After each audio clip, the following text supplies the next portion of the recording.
Vi ricordate di Carlo? Ah, quel tuo amico di Cagliari che hai conosciuto l'estate scorsa? Sì, giovedì verrà a Cabras in gita con la sua classe. Cosa viene a fare? A vedere i giganti di Monte Prama. Perché a scuola le maestre gli hanno spiegato che Cabras è la terra dei giganti. Sì, anche a noi l'hanno spiegato, ma se mi guardo intorno, io a Cabras di giganti non ne vedo nemmeno l'ombra. Ora che ci penso, se arrivi da Torre Grande, c'è un cartello all'entrata del paese dove c'è scritto Cabras e un altro sotto che dice Terra di Giganti. Sì, però secondo te uno che passa di là ci fa caso? C'è una statua nel centro polivalente, ma non si nota neanche. Infatti, se invece all'entrata del paese ci fosse un bel murale sulle pareti del campo sportivo e la statua di un gigante che accoglie chi arriva, allora sì che avrebbe senso quel cartello. Anzi, considerato che i giganti sono fatti in pietra, io che il cartello di latta preferirei una bella pietra gigante con la scritta Cabras, terra di giganti. Farebbe un altro effetto, vero?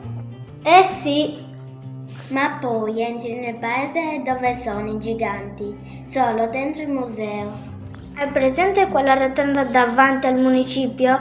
Quello è il centro del paese, tutti passano di lì. Immagina in estate per andare al mare quanta gente ci passa. Sarebbe bello un bel gigante lì a centro della rotonda, vero? Sì, ne metterei uno ad ogni ingresso del paese. Poi anche nelle piazze, perché il Cabras ha tante piazze. Eh sì, sarebbe bello anche in Piazza Stadio. Sono d'accordo, perché lo stagno è un simbolo di Cabras. Lo metterei lì come a fare la guardia al suo territorio. Infatti, del resto, sono stati costruiti per quel motivo, per proteggere il proprio territorio. Li hanno fatti belli grandi come a dire: oh bello, occhio come ti comporti, che sei in casa mia.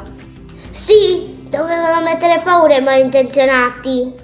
Però stavo pensando, se mettessimo questi giganti in tutti i luoghi importanti di Cabras, chi li proteggerà dai malintenzionati che ci vivono?